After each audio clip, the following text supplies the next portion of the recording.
Welcome back to Tiny Grimes Games, and today I bring you 8 tips for how to be successful at Pokemon Quest as the free-to-play player. So the first tip I want to bring you today is Scatter. Scatter is so critical, especially for the free-to-play player who isn't able to roll in with overpowered Pokemon all the time, especially near the beginning. Times that you want to use Scatter, which by the way is this yellow button over here, for me, once I use Alakazam's ability, I tend to want to scatter if he's anywhere near the bad guys. Might as well keep him alive as long as possible. Another time you want to use scatter, if one of your guys is dead, especially your big DPS character, whoever that is, whether that's Alakazam or somebody else, using scatter is a great way to stall. Watch, if I just scatter right now, my guys don't move on to the next fight, or they run away from the enemy before we engage, and it buys me a little more time if I had somebody dead, or if I was waiting on a big important cooldown. Another really obvious time to scatter is if your opponent is working up to some amazing ability. If, a big white circle comes out in front of your opponent, that's a good time to know, I don't want to be standing in that. I'm going to go ahead and scatter and get away from that. Now, I gotta warn you, scatter doesn't always work out well. Sometimes you hit scatter and your guy's like, you want me to run into this wall right next to me, right? And just stand here and die. And you're like, no, that's not at all what I wanted you to do. Why did you do that? But in other words, scatter is really useful. Another weird time scatter is really important is in the early levels. I was able to beat levels well above my Pokemon by basically just stalling. Like I said, stalling my cooldowns, but then also when you're low enough level and you have your guys actually heal over time, you won't notice this because you have so many hit points, it doesn't even matter. The heal over time is so small. But near the beginning of the game, when your Pokemon have very few hit points, heal over time can be incredibly useful. So I would just hit scatter, scatter, scatter, scatter, gain about 100 hit points, which sometimes was all the difference to be able to beat those levels that I couldn't quite be able to beat. So scatter, really useful. Use it, get to know it. It is your friend. My second tip, and this is really critical if you want to be able to go anywhere in this game, is you want to use hit healing on your stones, on your Pokemon. Hit healing is more important than having a higher numbered stone. So it's better to have hit healing than, say, 100 more hit points or something like that. So let's see, which of these have hit healing? So this has basically every time I hit somebody, I'm getting 3.6% of my health back. And if you look, it maxes out at 10. My stones aren't even good enough. He's at 7.3. Everyone should be at 10 if you can. I just don't have enough stones yet. I'm still working on it, still getting there. But hit healing is incredibly useful. You will, if you are not using it, you'll see once you start using it that the game is incredibly easy now. Because every time you hit someone, you gain your health back. So Alakazam's almost dead. He does his psychic move. Boom, boom, boom. 3 attacks. He's suddenly full health. He went from a dead Alakazam to a full health Alakazam. Then you hit scatter. You run away a couple times. You wait for him to get his ability online. And boom, you do it again. Hit healing. So important. I can't overstate that. The next tip is find a Pokemon with bulk up.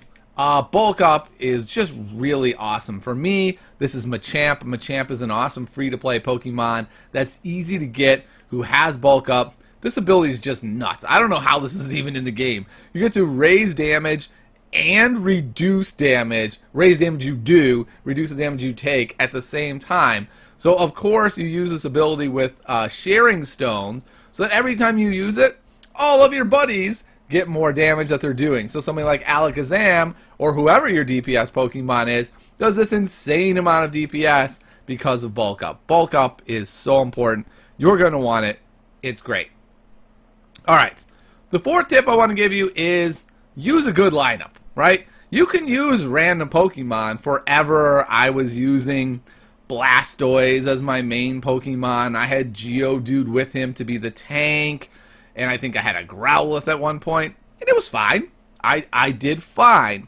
But you're going to hit a point where you need to have some really serious Pokemon that can one that can do tons of DPS, and one that can be a support character. So let's take a look at the Geodude I was using. I don't even remember what he was doing. Okay, he leveled up to a Golem, cool. But he didn't have bulk up. Instead, he was just using dig. He was just a dude with a bunch of hit points that had dig. That didn't do anything for me. So once I moved to Machamp and bulk up, I was able to get a Pokemon that was doing something for me. That wasn't just a random Pokemon with decent stats, but someone that was actually adding something tangible to my team. And so my suggestion to have this good lineup is to have a really high DPS Pokemon. I suggest Alakazam. And then have a Machamp or someone else with bulk up. And then another Pokemon that's doing something tangible for your team. Don't just throw in some random dude because he has a lot of hit points. Maybe you decide you want 2 Pokemon with bulk up and you're just cycling it. Maybe you want a second huge DPS Pokemon. For me, I went that route and chose a Machamp with Mega Punch. This may not be the best choice. It's certainly not the only choice, but it works pretty well. And it's in there for a specific purpose. He does his massive Mega Punch, gets all his health back with his hit healing. Because I have these weight less stones, I'm able to cycle this over and over, and using scatter, anytime he gets in trouble, boom, he scatters out. This doesn't take long to refresh. Click it, bam, he punches, he's full health again, and you're able to constantly keep him in the battle at full health. Alakazam is staying in the back, raining DPS. In other words, I have a good lineup that is constructed with a purpose that's not just 3 random Pokemon.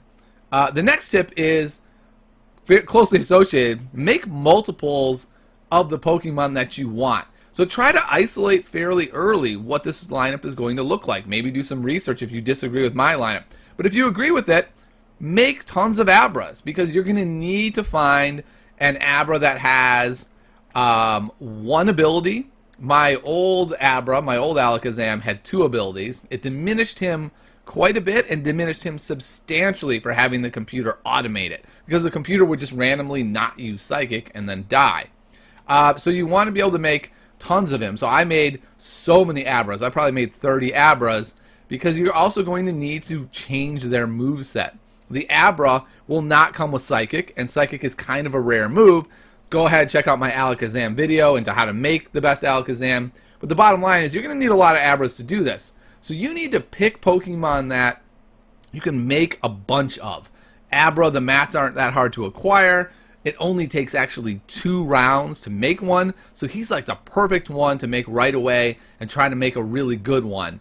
But whatever Pokemon you choose to do this, know you're going to need a lot of them to be able to get the right move. So trying to be the free-to-play player and going, I finally can get a Mewtwo. I'm going to build the best Mewtwo ever. That's probably not the best plan unless you just happen to get whatever ability it was that you want on that Mewtwo, and you happen to get one with good bingos, and you happen to get one that only has 1 move and allows you to put 3 stones in. Everything has to be right. That's kind of rare, so you want to be able to choose one that you can make over and over and over. All right.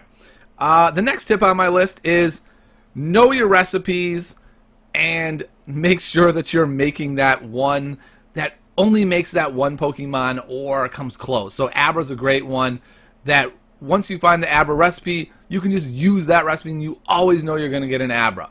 The same with Mewtwo I found. The same with Machop. I think sometimes it doesn't give you a Machop, but it almost always does. In other words, try to pick a Pokemon where you know what the recipe is going to give you. Don't just make one where it's like it gives you 1 of 10 and hope. As the free-to-play player, you can't do that. It's too many. It takes too long then to make that Pokemon to be able to get the right one, to change the moveset. It's going to take you forever. Be very streamlined in your approach is the bottom line. All right, next success. The next recommendation. Decorations are important. You're going to get tickets, and you're going to get plenty of tickets. Like, it feels like, oh, I didn't get the upgrades. I don't get many tickets. Yes, you do. Between the daily tickets, between all the quest tickets, you're going to have plenty. So make sure you get some of these decorations. And the decorations that I really recommend are whatever Pokemon you're going for, whatever the mats are, make sure you get the 1.5 increase for that. They're incredibly cheap. It's only $150. I just went ahead and got them all so that whenever I got mats, I would just get more and more and more so that I would have more options later. But but you want to start with the one you want. Another really important one is the Charmander flag. What you're going to find out once you identify a Pokemon you want, let's say it's Abra with Psychic, it's going to take you a bunch of tries to get it, and being able to have that success rate go up quite a bit is going to be really helpful. Sure, it's 100% the first time, maybe it is the second time, but it starts dropping off pretty steep, and you're going to need that benefit, because as the free-to-play player, you can't as quickly trash a really good Abra that doesn't have Psychic yet. You're going to need to be able to put extra tries into him. Another one that I want to get, the next one for me, is Pikachu Surfboard. Again, because we're only getting one Pokemon at a time, having that chance to get more and more Pokemon, I think, is really important. Okay, let's move on to the next one.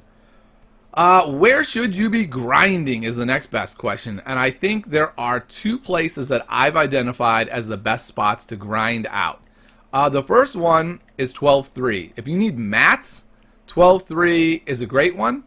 It is not that hard. I was able to even automate it pretty early, but once you get to the 12s, 12-3 is the one. It's just going to give you piles and piles of mats, including sometimes those shells to get the legendary Pokemon, which, as the free-to-play player, probably won't go right into your lineup, but it's fun. I've now gotten 3 Mewtwo's. I'm hoping over the next several weeks, maybe month, I'll actually get a good Mewtwo. And then the best place I found to get better stones is 12-7. 12-7 tends to give 2 to 3 stones. This is where I've gotten the good stones that I have. And this is one of the big time keys, is you really do need to grind out better stones if you want to make it. You're probably not going to be able to beat the game with all 600s. And remember, you need hit healing, you need crit. So you need to be able to get stones that are good. And by grinding 12-7, you're going to get all these amazing stones. So, like, I got this one. This is a great one. 972 hit points and hit healing. That's something that I got on 9.7. 12.7. 12.3 will give you some decent stuff, but it'll be more like in the 600s and 700s. Once you can do 12-7, start grinding that. That will give you the stones you need. All right, the last tip I have today, tip number 9, is don't spend your hard-earned tickets on missions that go wrong. When your mission goes wrong, it's going to say, do you want to give up? Or, hey, do you want to just use your tickets? You can keep going. Do not keep going. It might be tempting sometimes. Maybe there's some mat in there that you're like, ooh, I really wanted that. Don't. As a free-to-play player, you need to be able to use your tickets on decorations, on expanding your boxes a couple times so it's not incredibly frustrating. You cannot afford to use them to continue missions. Remember this. When you fail your mission, you are still getting experience, and you are still progressing your pot, your cooking pot. So it's still going up one. The only thing you're not getting is what you would have earned from defeating it. It's just not worth it to spend your tickets on that. You can't afford it as a free-to-play player. Stay focused and use your tickets appropriately. All right. Hopefully these tips will help you beat Pokemon Quest. I know as I discovered them, they were critical for me. Having these tips at the beginning probably meant I would have beaten the game even faster. And if you liked the video, like, subscribe, and I'll see you next time on Tiny Grimes Games.